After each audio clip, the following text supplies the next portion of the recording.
مگر اس کے اظہار میں وہ بچہ بے تکلف ہوتا ہے، وہ گہرائی نہیں ہوتی کہ اندر سے اور اوپر سے اور۔ یہ بڑوں کو اللہ تعالی کیفیت دے دیتے ہیں کہ وہ اوپر سے اسمائلنگ اور ان سائڈ بوائلنگ، ان کے اندر یہ درنگی آ جاتی ہے، اتنی گہرائی آ جاتی ہے کہ وہ دوسرے کو اپنے جذبات کا پتہ ہی نہیں چلنے دیتے کہ ان سائڈ کیا ہے۔ نہیں، بچے بچے ہوتے ہیں، وہ اپنے جذبات کے اظہار میں بے تکلف ہوتے ہیں۔ کوئی بھی چیز ہوتی ہے تو وہ اپنی خوشی کا بھی اظہار بے تکلف کر دیتے ہیں اور اپنی ناپسندیدگی کا اظہار بھی بے تکلف کر دیتے ہیں، اس کو وہ ہولڈ نہیں کر سکتے، اور پھر ان کو زبان سے کئی مرتبہ اظہار کرنے کا پورا طریقہ ہی نہیں آتا، الفاظ ہی نہیں آتے، تو ان کے پاس ایک رونا دھونا ہی تو ہوتا ہے۔ اس لیے بچے ناپسندیدگی کا اظہار رو دھو کر کیا کرتے ہیں۔ لہذا ماؤں کی خدمت میں گزارش ہے کہ کھیلنے والے چھوٹی عمر کے بچے جب کسی بات پر رونا شروع کر دیں تو آپ فوراً طیش میں مت آ جائیں، آپ فوراً لڑائی کا حصہ نہ بن جائیں۔ بچے بچے ہیں، وہ جو چھوٹا بچہ رو رہا ہے ممکن ہے کہ اس کی وجہ بہت ہی معمولی ہو۔ ہم نے دیکھا کہ ایک بڑا بچہ ہے، ایک چھوٹا، اب چھوٹا بڑے کو مارنا چاہتا ہے اور بڑا مارنے نہیں دیتا تو چھوٹا رونا شروع کر دیتا ہے۔ اب یہ مظلوم تھوڑا ہے جو رو رہا ہے، نہیں، یہ رو اس لیے رہا ہے کہ یہ بڑی بہن مجھے مارنے نہیں دیتی۔ تو پھر کیا بچے کے رونے پہ آپ فوراً غصے میں آ جائیں گی؟ بچے کے رونے پہ آپ فوراً طیش میں آ جائیں گی؟ نہیں، ایسی بات نہیں ہے۔ عام طور پر دیکھا کہ چونکہ ماں کو محبت ہوتی ہے، ذرا بچے کے رونے کی آواز نکلی اور ماں کے منہ سے الفاظ نکلنے شروع ہو جاتے ہیں، بولنا شروع کر دیتی ہے، دوسرے بچوں کو گالیاں دینا، دوسرے بچوں کو کوسنا، دوسرے بچوں کو مورد الزام بنا دینا۔ یاد رکھنا، چھوٹے بچے کے یعنی معمولی بات پہ رونے پر جب آپ نے بڑے کو ڈانٹنا شروع کر دیا تو بڑے بچے کے اندر آپ نے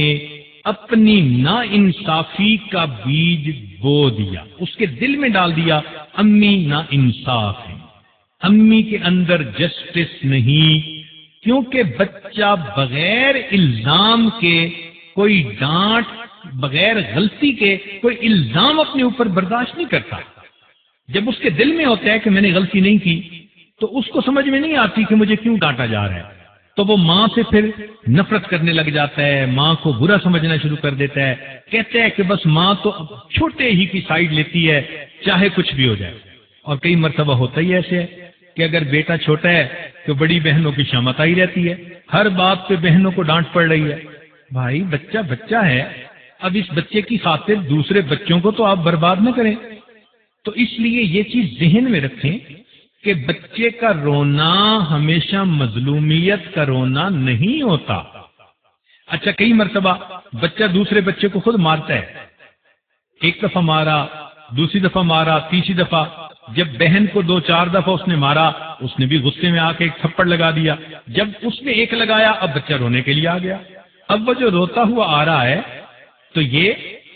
مار کھا کے نہیں آ رہا، یہ 3 دفعہ مار کے آ رہا ہے۔ وہ بقول لقمان علیہ السلام کے کہ اگر کوئی تمہارے پاس آئے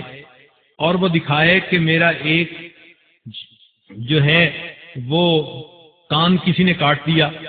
تو فرمایا کہ تم فیصلہ مت کرو جب تک کہ تم دوسرے بندے سے نہ پوچھ لو، ہو سکتا ہے کہ اس نے اس کے دونوں کان کاٹ دیے ہوں۔ اگر کوئی کہے کہ جی سے مجھے مکہ مارا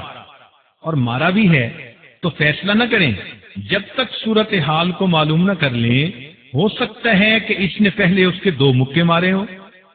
تو بچوں کے جھگڑے اسی طرح کے ہوتے ہیں، اور عام طور پر دیکھا کہ اس میں بڑوں کی غلطی یہ ہوتی ہے کہ وہ جلد بازی کر لیتے ہیں۔ تو غلطیاں چھوٹوں کی معمولی اور بڑوں کی جلد بازی کی وجہ سے وہ پھر ایشو بن جایا کرتا ہے، وہ پھر بڑوں کے جھگڑے بن جایا کرتے ہیں۔ چنانچہ پڑوسی کے بچے کے ساتھ اگر دوسرا بچہ کھیل رہا ہے اور قصور بھی اپنے بچے کا ہے، لیکن اگر اس نے رونا شروع کر دیا تو اب یہ خاتون جو ہے یہ پڑوسی کے بچے کو کوسنا شروع کر دے گی، جب اس کی ماں یہ آواز سنے گی تو وہ آپس میں لڑنا جھگڑنا شروع کر دیں گے، چھوٹوں کی بات تھی، بڑوں کے جھگڑے آپس میں بن گئے اور آپس میں نفرتیں آنے لگ گئیں۔ تو ایسی جلد بازی نہیں کرنی چاہیے۔ بچے کئی مرتبہ بچے اپنے رونے کو ٹول کے طور پہ استعمال کرتے ہیں، تو اس کو میں کہا کرتا ہوں موک اٹیک۔ جیسے کئی مرتبہ جانور ہوتے ہیں نا کہ دور سے ہی وہ ایسے آواز نکالتا ہے کہ جیسے حملہ کر رہا ہے، مگر حملہ نہیں کرنا ہوتا، وہ کہتا ہوتا ہے کہ ذرا دور رہو، بی اویئر، سائڈ پہ رہو، کاشن۔ تو اس نے وہ کاشن دینی ہوتی ہے، مگر کاشن دینے کے لیے وہ کرتا ایسے ہے جیسے کہ وہ حملہ کر رہا ہے، اس کو موک اٹیک کہتے ہیں۔ تو بچے کئی مرتبہ موک اٹیک کرتے ہیں اپنی ماں کو متوجہ کرنے کے لیے، تو جو مائیں ذرا سی اون پر فوراً بھاگی جاتی ہیں، پھر ان بچوں کو رونے کی بھی عادت پڑ جاتی ہے اور گودوں کا بھی چسکا پڑ جاتا ہے، وہ پھر نیچے اترنے کا نام ہی نہیں لیتے۔ بچے کا رو پڑنا یہ کوئی اتنی بڑی بات نہیں ہوتی، کئی مرتبہ اس کے رونے کو برداشت کرنا ہوتا ہے، بچے کو سمجھانا ہوتا ہے کہ ہر مرتبہ ہر بات پہ رو پڑنا یہ کوئی عادت نہیں ہوتی اچھی۔ چنانچہ جن بچوں کو رونے کی عادت پڑ جاتی ہے وہ ماؤں کے لیے مصیبت کر دیا کرتے ہیں، اس کو سکھ کا سانس ہی نہیں لینے دیتے۔ تو اس لیے بچوں کے رونے پر کب صحیح ریئیکٹ کرنا ہے اور کب اس کو نارمل لینا ہے، اس بات کو اچھی طرح آپ سمجھ لیجئے، اور یہ بھی ذہن میں رکھیے کہ بچے اپنی پسند ناپسند کا اظہار رونے کے ذریعے سے ہی کرتے ہیں، مگر اس میں ایک اور بھی اہم بات ہے، وہ یہ کہ بچے اگر چھوٹی چھوٹی باتوں پر آپس میں جھگڑ پڑتے ہیں تو اللہ نے ان کی میموری اتنی شارٹ رکھی ہوتی ہے کہ چند منٹ کے بعد پھر آپس میں کھیل رہے ہوتے ہیں۔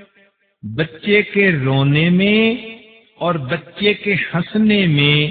5 سیکنڈ کا فرق بھی نہیں ہوا کرتا۔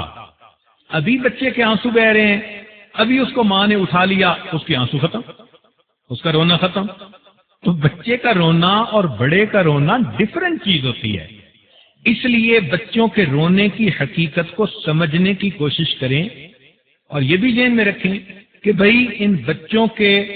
رونے پر یا جھگڑے پر ہم اس کو بڑوں کا جھگڑا نہیں بنا سکتے،